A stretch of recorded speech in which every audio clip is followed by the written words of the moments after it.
atas kesempatannya. Saya Fatima Resestri Levante Mariono dengan NIM 2019 310 740. Assalamualaikum warahmatullahi wabarakatuh. Terima kasih atas kesempatannya. Saya Hafiz Oktariawan Maulana, NIM 2019 310 762. Baik, terima kasih atas kesempatannya. Selamat pagi rekan-rekan. Perkenalkan, saya Selin Cecilia Perlusi dengan NIM 2019 310 752 dari kelompok penyaji. Baik, terima kasih atas kesempatannya. Perkenalkan, nama saya Syaifana Nabila dengan NIM 610. Terima kasih atas kesempatannya. Nama saya Rio Elvan Dandrawan dengan NIM 2019 310368. Kami dari kelompok 5. Baik, Assalamualaikum warahmatullahi wabarakatuh. Sebelumnya terima kasih atas kesempatannya. Perkenalkan, saya Dwita Andrea Arifianti dengan NIM 2019 310 721. Perkenalkan, nama saya Maria Magdalena Rita dengan NIM 2019 310 280. Baik, di sini saya akan menjelaskan mengenai jenis pengujian audit atau audit testing. Dalam mengembangkan keseluruhan rencana audit, auditor memiliki 5 jenis pengujian atau 5 jenis testing yang dapat digunakan untuk menentukan apakah laporan keuangan telah disajikan secara wajar. Kemudian, auditor juga dapat menggunakan prosedur pengukuran resiko untuk menilai resiko salah saji material yang digambarkan oleh gabungan antara resiko bawaan dan resiko pengendalian. 4 jenis pengujian audit lainnya menggambarkan prosedur audit lanjutan yang dilakukan untuk menghadapi resiko-resiko yang teridentifikasi. Pengujian tersebut meliputi yang pertama ada prosedur untuk memperoleh pemahaman atas internal control, kemudian yang kedua test of control atau uji pengendalian, dan yang ketiga substantive test of transaction atau uji substansi atas transaksi, yang keempat analytical prosedur atau prosedur analitis, dan yang kelima detail test of balance atau pengujian terinci atas saldo. Baik, yang pertama yaitu prosedur untuk memperoleh pemahaman atas internal control. Auditor harus memahami efektivitas aspek rancangan dan juga operasional dari pengendalian internal tersebut. Terdapat 5 jenis prosedur audit yang berhubungan dengan pemahaman auditor terhadap pengendalian internal control, yaitu yang pertama ada memperbarui dan juga mengevaluasi pengalaman auditor terlebih dahulu. Kemudian yang kedua, membaca manual sistem dan kebijakan klien. Kemudian yang ketiga, meminta keterangan dari personil klien, dan yang keempat, menguji dokumen dan juga arsip, serta yang kelima yaitu mengamati aktivitas dan operasional dari entitas tersebut. Dan untuk yang kedua yaitu test of control atau uji pengendalian. Test of control sendiri merupakan prosedur yang dilakukan untuk menguji efektivitas kebijakan dan juga prosedur pengendalian yang diterapkan untuk menilai control risk atau risiko pengendalian. Pengujian ini juga meliputi beberapa jenis prosedur audit yang sebagai berikut, yaitu yang pertama, meminta keterangan dari personal klien, kemudian yang kedua, memeriksa dokumen, catatan, dan juga laporan, dan yang ketiga, mengganti aktivitas terkait pengendalian, serta yang keempat, mengerjakan ulang prosedur-prosedur dari klien tersebut. Baik, selanjutnya yang ketiga yaitu ada substantive test of transaction atau uji substantif atas transaksi. Pengujian substantif merupakan prosedur yang digunakan untuk menguji salah saji moneter dalam satuan rupiah yang secara langsung mempengaruhi ketepatan dalam laporan keuangan. Auditor sendiri dapat mengendalikan 3 jenis pengujian substantif, yaitu yang pertama ada pengujian substantif transaksi, yang kedua ada prosedur analitis substantif, dan yang ketiga pengujian terperinci saldo. Untuk pengujian substantif transaksi sendiri digunakan untuk menentukan apakah keenam tujuan audit terkait transaksi penjualan adalah transaksi yang benar-benar terjadi dan apakah transaksi penjualan tersebut sudah dicatat. Jika auditor telah memastikan bahwa transaksi tersebut telah dicatat dan benar, maka ketika mengaudit siklus penjualan dan penagihan dapat dipertimbangkan ke-6 tujuan audit tersebut, karena ia akan meyakini bahwa total buku besar tersebut juga sudah benar. Kemudian, analitika prosedur atau prosedur analitis meliputi perbandingan dari jumlah yang tercatat dengan angka tertentu yang dikembangkan oleh auditor. Standar audit sendiri mengharuskan prosedur analitis dilakukan selama perencanaan dan penyelesaian audit. Meskipun tidak mengharuskan, prosedur analitis juga dapat dilakukan untuk mengaudit saldo akun. Selain itu, terdapat 2 tujuan utama dari prosedur analitis, yaitu yang pertama, menandai adanya kemungkinan salah saji dalam laporan keuangan, dan yang kedua, memberikan bukti secara substantif. Baik, selanjutnya yang kelima yaitu ada detail test of balance atau pengujian terperinci atas saldo. Detail test of balance merupakan pengujian terperinci saldo yang memfokuskan pada saldo akhir buku besar, baik itu yang ada pada akun-akun raja maupun akun laba rugi. Penekanan utama dalam detail of balance ini berada pada neraca. Pengujian saldo akhir sangat penting karena merupakan bukti yang biasanya didapatkan dari suatu sumber yang independen dan dipandang sangat dipercaya. Seperti halnya untuk transaksi pengujian auditor atas perincian saldo juga harus memenuhi semua tujuan audit terkait saldo untuk setiap akun-akun neraca yang signifikan. Baik, sekian presentasi yang dapat saya sampaikan. Selanjutnya akan dilanjutkan oleh rekan saya. Terima kasih. Baiklah, yang selanjutnya adalah selecting which type of test to perform atau memilih jenis tes yang akan dilakukan. Auditor menggunakan beberapa jenis tes saat melakukan audit atas laporan keuangan pernyataan. Tetapi ada jenis tertentu yang dapat ditekankan, tergantung pada keadaan.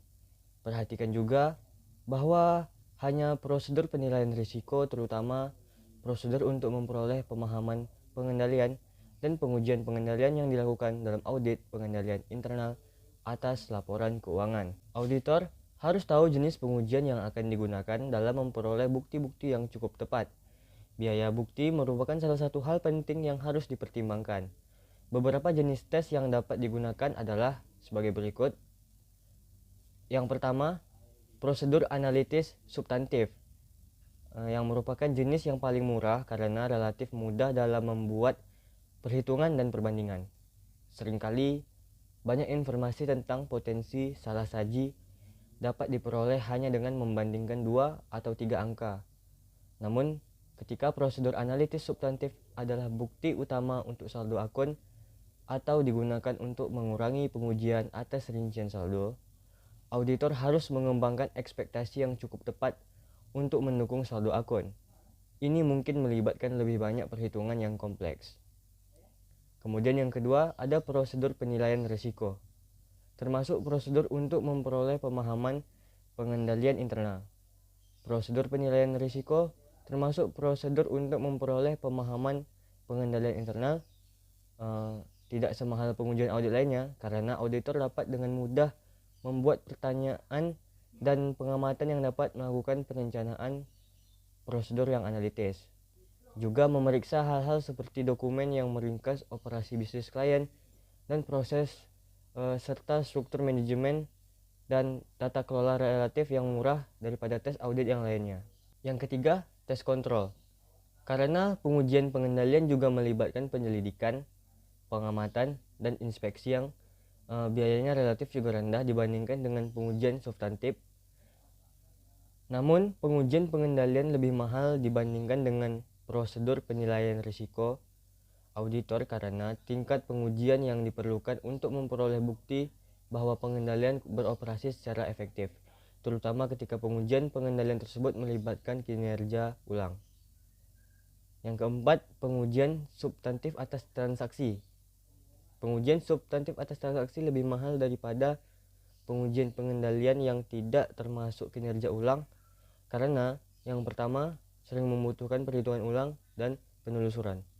Namun, dalam lingkungan yang terkomputerisasi, auditor sering dapat melakukan tes transaksi dengan cepat untuk sampel transaksi yang besar. Dan yang kelima, pengujian rincian saldo. Pengujian rincian saldo hampir selalu memakan biaya yang jauh lebih mahal daripada pengujian jenis prosedur lain karena biaya prosedur seperti pengiriman konfirmasi dan perhitungan persediaan. Untuk memahami pengujian pengendalian dan pengujian substantif, mari kita periksa bagaimana pengujian tersebut bisa berbeda.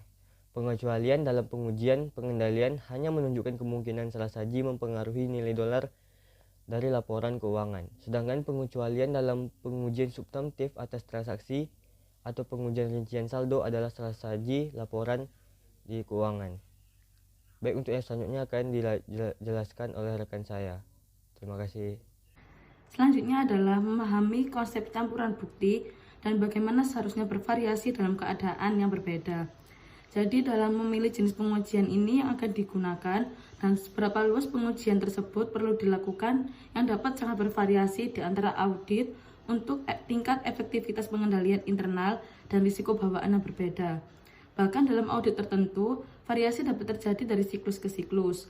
Untuk mendapatkan bukti yang cukup dan tepat dalam menanggapi risiko yang diidentifikasi melalui prosedur penilaian risiko, auditor menggunakan kombinasi dari 4 jenis pengujian yang tersisa. Kombinasi ini sering disebut dengan campuran bukti, yaitu diilustrasikan untuk 4 audit yang berbeda. Dalam setiap kasus ini, asumsikan bahwa cukup bukti yang tepat telah dikumpulkan. Dalam setiap audit, harus dapat menentukan deskripsi klien dari campuran bukti pada 4 analisis audit. Analisis audit yang pertama yaitu klien ini adalah perusahaan besar dengan pengendalian internal yang canggih dan risiko bawaan yang rendah. Oleh karena itu, auditor melakukan pengujian pengendalian yang ekstensif dan sangat bergantung pada pengendalian internal klien untuk mengurangi pengujian substantif. Luas prosedur analisis substantif ini juga dilakukan untuk mengurangi tes. Oleh karena itu, pengujian substantif atas transaksi dan pengujian atas rincian saldo diminimalkan. Mengapa? Karena penekanan pada pengujian pengendalian dan analisis substantif prosedur tersebut, audit ini dapat dilakukan dengan relatif murah. Audit ini kemungkinan mewakili campuran bukti yang digunakan dalam audit terintegrasi atas laporan keuangan perusahaan publik dan pengendalian internal atas laporan keuangan. Selanjutnya, analisis audit yang kedua yaitu perusahaan ini berukuran sedang dengan beberapa kontrol dan sedikit risiko bawaan. Auditor telah memutuskan untuk melakukan pengujian dalam jumlah sedang untuk semua jenis pengujian kecuali prosedur analisis substantif yang akan dilakukan secara ekstensif. Selain itu, pengujian ekstensif akan diperlukan jika risiko bawaan spesifik ditemukan. Selanjutnya adalah analisis audit ketiga, yaitu perusahaan ini berukuran sedang tetapi memiliki sedikit pengendalian yang efektif dan risiko bawaan yang signifikan. Mungkin manajemen telah menemukan internal lebih baik, pengendalian tidak efektif dari segi biaya. Karena kurangnya pengendalian internal yang efektif, kita dapat menganggap perusahaan ini mungkin adalah perusahaan non-publik. Tidak ada tes kontrol yang dilakukan karena ketergantungan pada pengendalian internal tidak tepat ketika pengendalian tidak mencukupi untuk perusahaan non-publik. Auditor menekankan pengujian atas rincian saldo dan pengujian substantif atas transaksi, tetapi beberapa prosedur analitis substantif juga selesai. Prosedur analitis substantif biasanya dilakukan untuk mengurangi pengujian substantif lainnya karena prosedur tersebut memberikan bukti tentang kemungkinan salah saji material. Jika auditor sudah mengharapkan untuk menemukan salah saji material dalam akun saldo, prosedur analitis tambahan tidak efektif biaya. Biaya audit kemungkinan akan relatif tinggi karena jumlah pengujian substantif yang terperinci. Selanjutnya yang terakhir adalah analisis audit. Yang keempat, yaitu rencana awal audit ini adalah mengikuti pendekatan yang digunakan dalam audit 2. Namun, auditor kemungkinan besar menemukan penyimpangan uji kontrol yang ekstensif dan salah saji signifikan saat melakukan pengujian substantif atas transaksi dan prosedur analitis substantif. Oleh karena itu, auditor menyimpulkan bahwa internal kontrol tidak efektif. Pengujian rinci saldo yang ekstensif dilakukan untuk mengimbangi hasil pengujian lainnya yang tidak dapat diterima. Biaya audit ini lebih tinggi karena pengujian pengendalian dan pengujian substantif transaksi dilakukan tetapi tidak dapat digunakan untuk mengurangi pengujian atas rincian saldo. Sekian presentasi dari saya, selanjutnya akan dijelaskan oleh rekan saya. Terima kasih. Di sini saya akan melanjutkan presentasi dan membahas tentang desain di audit program atau perancangan program audit. Fokus dari perancangan program audit yaitu untuk memenuhi tujuan audit yang berkaitan dengan saldo dan transaksi. Selain itu, auditor juga akan merancang program audit untuk memenuhi tujuan audit yang berkaitan dengan penyajian dan pengungkapan. Selain pada bagian program audit yang berisi prosedur penilaian risiko yang dilaksanakan selama tahap perencanaan, program audit bagi kebanyakan auditor dirancang dalam 3 bagian tambahan, yaitu yang pertama pengujian pengendalian dan pengujian substantif atas transaksi. Program audit pengujian pengendalian dan pengujian substantif transaksi biasanya termasuk bagian deskripsi yang mendokumentasikan pemahaman terhadap pengendalian internal yang didapatkan selama melakukan prosedur penilaian risiko. Auditor menggunakan informasi ini untuk mengembangkan program audit pengujian pengendalian dan pengujian substantif transaksi. Terdapat 4 langkah untuk mengurangi risiko pengendalian yang diperkirakan. Yang pertama, memberlakukan tujuan audit yang berkaitan dengan transaksi pada kelas transaksi yang diuji. Lalu yang kedua, mengidentifikasi pengendalian kunci yang dapat mengurangi resiko pengendalian untuk setiap tujuan audit yang berkaitan dengan transaksi. Yang ketiga, mengembangkan pengujian pengendalian yang tepat bagi semua pengendalian internal yang digunakan untuk mengurangi penilaian pendahuluan atas resiko pengendalian di bawah maksimum. Lalu yang keempat, untuk jenis salah saji potensial yang berkaitan dengan setiap tujuan audit yang berkaitan dengan transaksi, rancanglah pengujian substantif atas transaksi yang tepat dengan mempertimbangkan defisiensi dalam pengendalian internal dan hasil yang diharapkan dari pengujian pengendalian pada langkah 3. Lalu yang kedua, prosedur analitis substantif. Perhitungan prosedur analitis berdasarkan jumlah bulanan biasanya lebih efektif dalam mendeteksi salah saji dibandingkan dengan perhitungan berdasarkan jumlah tahunan. Dan perbandingan berdasarkan lini usaha biasanya lebih efektif daripada perbandingan berdasarkan hubungan-hubungan yang sudah diprediksikan dengan data non-keuangan. Auditor seringkali menggunakan informasi tersebut untuk prosedur analitis. Tujuan pelaksanaan prosedur analitis sendiri yang pertama adalah memahami bidang usaha klien. Lalu yang kedua, penetapan kemampuan entitas untuk mempertahankan kelangsungan hidupnya. Lalu yang ketiga, indikasi adanya kemungkinan salah saji dalam laporan keuangan. Dan yang keempat, mengurangi pengujian audit yang terinci. Lalu selanjutnya di poin ketiga ada pengujian rincian saldo. Metodologi untuk merancang pengujian rincian saldo yaitu mengidentifikasi resiko bisnis klien yang mempengaruhi piutang usaha, lalu menetapkan salah saji yang dapat ditoleransi dan menilai resiko inheren untuk piutang, lalu menilai resiko pengendalian untuk siklus penjualan dan penagihan. Selanjutnya adalah merancang dan melaksanakan pengujian pengendalian serta pengujian substantif atas transaksi untuk siklus penjualan dan penagihan, merancang dan melaksanakan prosedur analitis untuk saldo piutang usaha, merancang pengujian rincian saldo piutang usaha untuk memenuhi tujuan audit yang berkaitan dengan saldo. Baik, mungkin cukup sekian yang dapat saya sampaikan, selanjutnya akan dilanjutkan oleh rekan saya. Terima kasih. Nah, kali ini saya akan melanjutkan penjelasan dari rekan saya yang sebelumnya mengenai materi kita pada hari ini. Kali ini saya akan menjelaskan kepada rekan-rekan mengenai Transaction Related Audit Objective, kemudian Balance Related Audit Objective, dan yang terakhir Presentation and Disclosure Related Audit Objective. Baik, langsung saja kita masuk pada yang pertama. Saya akan menjelaskan mengenai Transaction Related Audit Objective.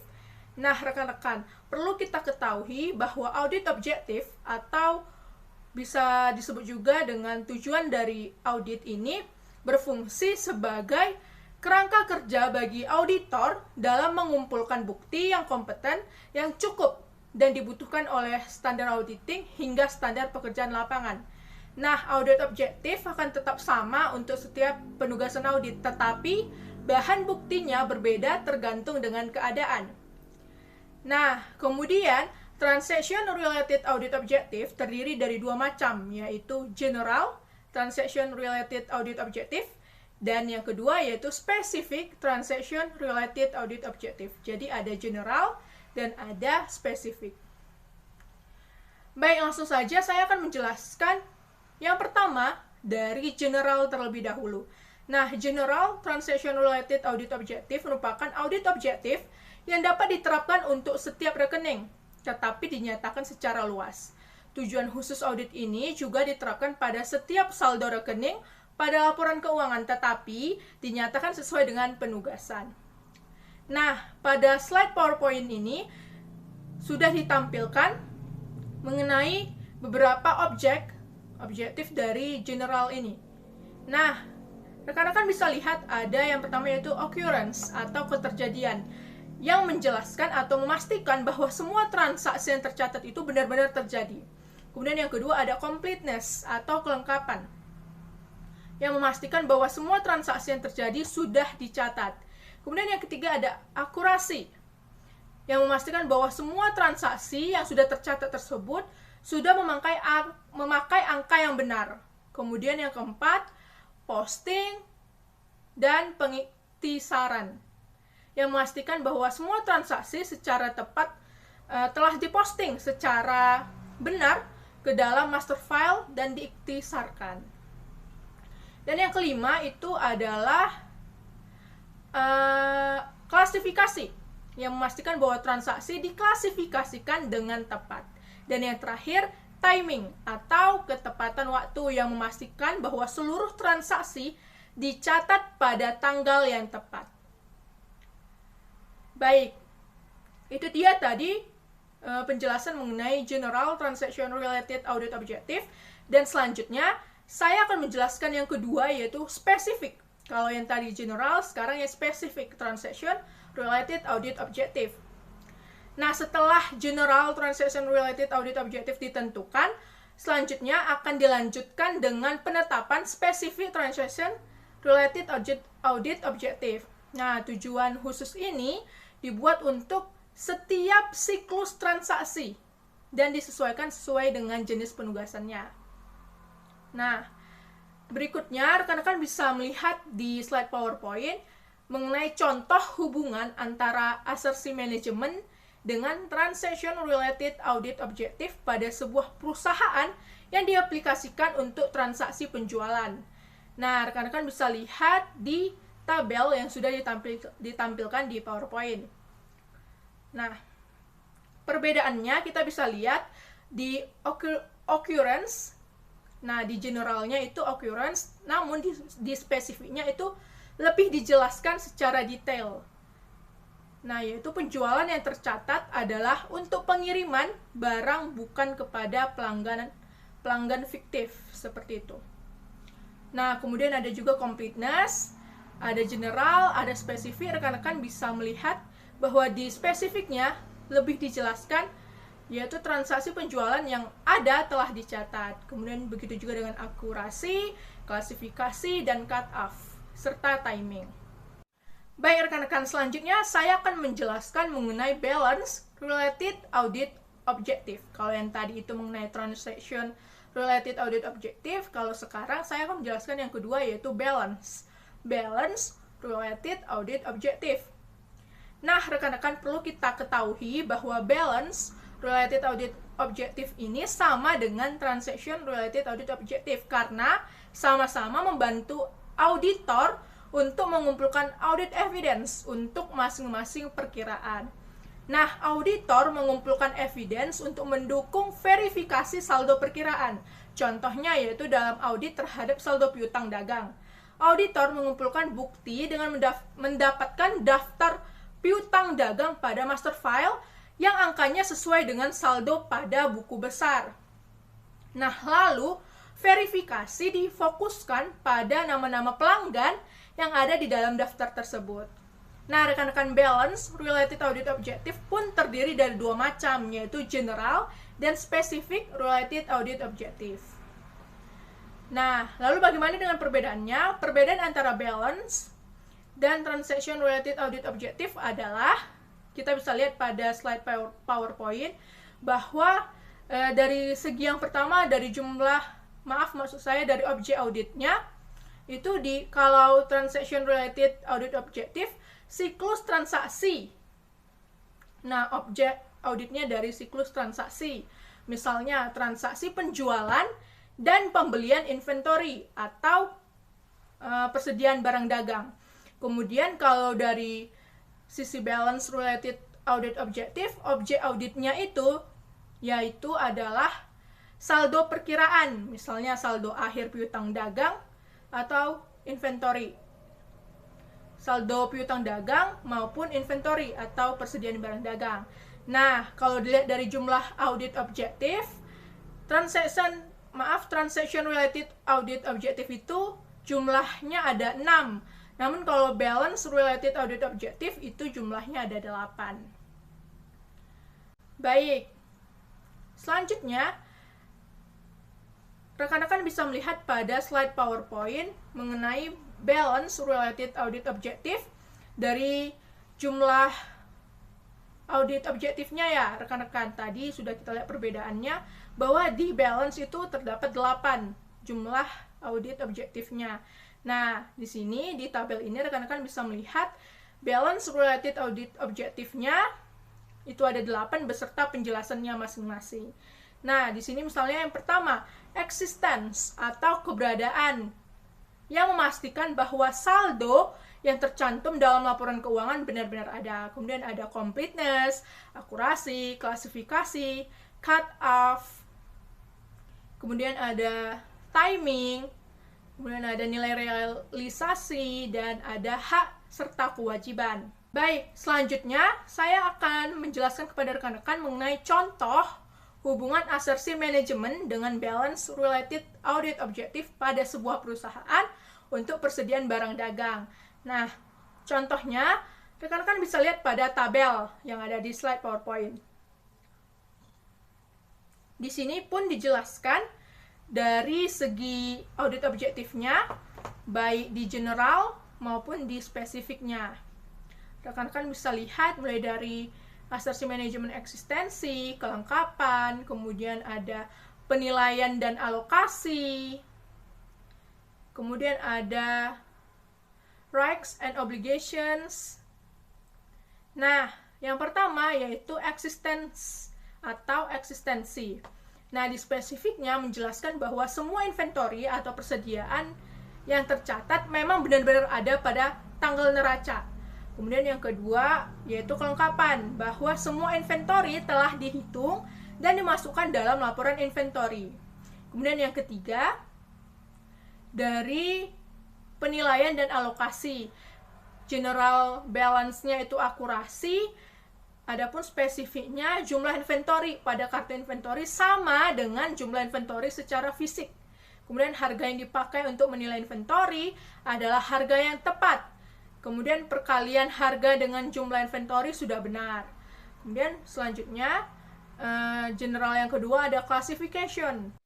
Baik, selanjutnya saya akan menjelaskan poin yang ketiga yaitu mengenai presentation and disclosure related audit objective. Kalau yang pertama tadi itu transaction related audit objective, kemudian yang kedua balance related audit objective, maka yang terakhir yang ketiga yaitu presentation and disclosure related audit objective. Nah, presentation and disclosure audit objective memiliki sifat dan konsep yang sama dengan manajemen assertions untuk presentation and disclosure. Contohnya yaitu hubungan asersi manajemen dengan presentation and disclosure related audit objective pada sebuah perusahaan untuk notes payable atau utang wesel. Nah, kita bisa lihat contohnya di tabel berikut ini yang bisa rekan-rekan lihat di slide PowerPoint. Nah, di sini sudah dijelaskan mengenai asersi manajemennya dan juga general dan spesifik. Nah, untuk yang pertama adalah keberadaan hak dan kewajiban. Kalau generalnya itu keberadaan hak dan kewajiban, maka spesifiknya menjelaskan lebih detail, lebih spesifik, yaitu notes payable pada footnotes atau catatan pendukung memang benar-benar ada dan merupakan kewajiban perusahaan. Kemudian yang kedua, kita lihat dari asersi manajemen kelengkapan. Generalnya kelengkapan, spesifiknya semua disclosures yang diperlakukan untuk notes payable telah dimasukkan dalam financial statement footnotes. Kemudian yang ketiga adalah penilaian dan alokasi. Disclosure untuk footnote, untuk notes payable sudah tepat. Nah, yang terakhir yaitu classification and understandability. Untuk spesifiknya yaitu notes payable telah diklasifikasikan dengan tepat sebagai kewajiban jangka pendek dan jangka panjang. Semua disclosure jelas dan dapat dimengerti. Baik rekan-rekan, sekian yang dapat saya jelaskan. Untuk selanjutnya akan dijelaskan oleh rekan saya. Terima kasih. Terima kasih atas kesempatannya. Di sini saya akan menjelaskan bukti audit. Bukti audit ini merupakan semua informasi yang mendukung baik berupa angka, data, atau informasi lainnya yang terjadi dalam bentuk laporan keuangan. Bukti audit merupakan hal penting dalam proses audit karena bukti audit ini memiliki banyak pengaruh terhadap opini audit yang akan dihasilkan. Menurut Konrad 2002 membagi bukti audit ke dalam 6 jenis. Adapun 6 jenis bukti ini tersebut sebagai berikut. 1. Yang pertama, bukti fisik. Ini merupakan bukti yang terlihat, dapat dihitung, diamati, dan diinspeksi. Sehingga bukti fisik memiliki sifat faktual di mana ia dapat memberi dukungan untuk tujuan audit keberadaan atau existence. Beberapa bukti yang dikategorikan dalam bukti fisik yakni pemeriksaan fisik, observasi, dan re-performance. Yang kedua, bukti dokumen. Bukti dokumen ini merupakan salah satu bukti yang penting dalam proses audit laporan keuangan.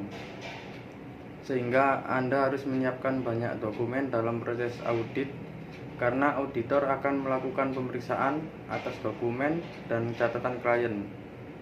Bukti dokumen ini dapat berwujud seperti kertas, elektronik, atau yang lainnya. Bukti dokumen juga dibagi menjadi dua, yaitu dokumen internal dan eksternal. Yang ketiga, bukti konfirmasi. Ini merupakan kegiatan untuk memperoleh tanggapan langsung tertulis dari pihak ketiga yang memberikan verifikasi atas akurasi informasi yang diminta oleh auditor. Konfirmasi ini ada dua macam, positif dan negatif. Konfirmasi positif artinya pihak ketiga harus membalas atau menuliskan data atau informasi yang diminta oleh auditor. Sementara konfirmasi negatif yaitu pihak ketiga tidak perlu membalas jika informasi yang perlu dikonfirmasi sudah benar, tetapi jika salah pihak ketiga wajib untuk membalas dengan menuliskan data atau informasi yang benar. Yang keempat, bukti matematis. Bukti matematis ini merupakan bukti yang diperoleh auditor melalui perhitungan langsung. Kegiatan yang dilakukan untuk memperoleh bukti matematis seperti perhitungan, rekalkulasi atau perhitungan ulang, dan rekonsiliasi. Yang kelima, bukti analitis. Baik, saya akan menjelaskan fase dalam proses pengauditan. Fase yang pertama, merencanakan dan merancang sebuah pendekatan audit. Auditor menggunakan informasi yang didapatkan dari prosedur penilaian risiko terkait dengan penerimaan klien dan perencanaan awal, memahami bisnis dan industri klien, menilai risiko bisnis klien, dan melakukan prosedur analitis pendahuluan. Auditor menggunakan penilaian materialitas, risiko audit yang dapat diterima, risiko bawaan, risiko pengendalian, dan setiap risiko kecurangan yang teridentifikasi untuk mengembangkan keseluruhan perencanaan audit.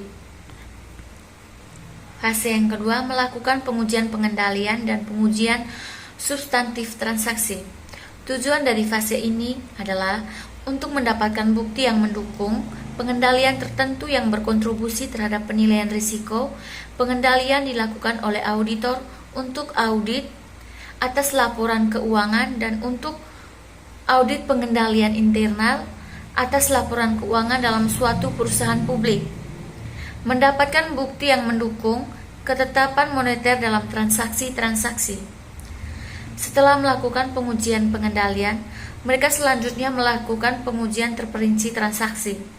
Seringkali kedua jenis pengujian ini dilakukan secara simultan untuk satu transaksi yang sama.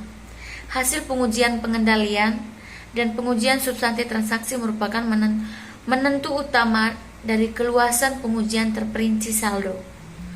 Fase ketiga, melakukan prosedur analitis dan pengujian terperinci saldo. Tujuan dari fase ini adalah untuk mendapatkan bukti tambahan yang memadai untuk menentukan apakah saldo akhir dan catatan-catatan kaki dalam laporan keuangan telah disajikan secara wajar. Dua kategori umum dalam prosedur di fase 3 ini adalah prosedur analitis substantif yang menilai keseluruhan kewajaran transaksi-transaksi dan saldo-saldo akun. Pengujian terperinci saldo yang mana prosedur audit digunakan untuk menguji salah saji, moneter dan saldo-saldo akun laporan keuangan. Fase keempat, menyelesaikan audit dan menerbitkan suatu laporan audit. Selama fase ini, seorang auditor melakukan pengujian tambahan untuk tujuan penyajian dan pengungkapan. Selama fase terakhir ini, auditor melakukan prosedur audit terkait dengan liabilitas, kontingensi, dan kejadian-kejadian setelah tanggal neraca. Peristiwa setelah tanggal neraca menggambarkan kejadian-kejadian yang terjadi sebelum tanggal neraca, namun dalam laporan audit yang berpengaruh terhadap laporan keuangan.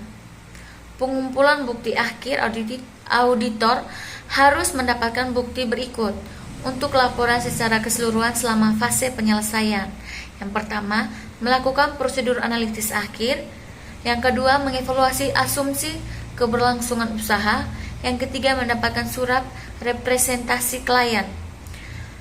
Membaca informasi dalam laporan tahunan untuk meyakinkan bahwa informasi yang disajikan konsisten dengan laporan keuangan.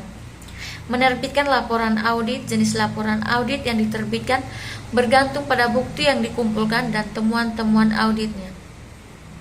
Audit diharuskan untuk mengkomunikasi setiap kekurangan dan pengendalian internal yang disignifikan pada komite audit dan manajemen senior. Terima kasih. Like the Titanic, eyes blue like the Atlantic, and I'm going down like the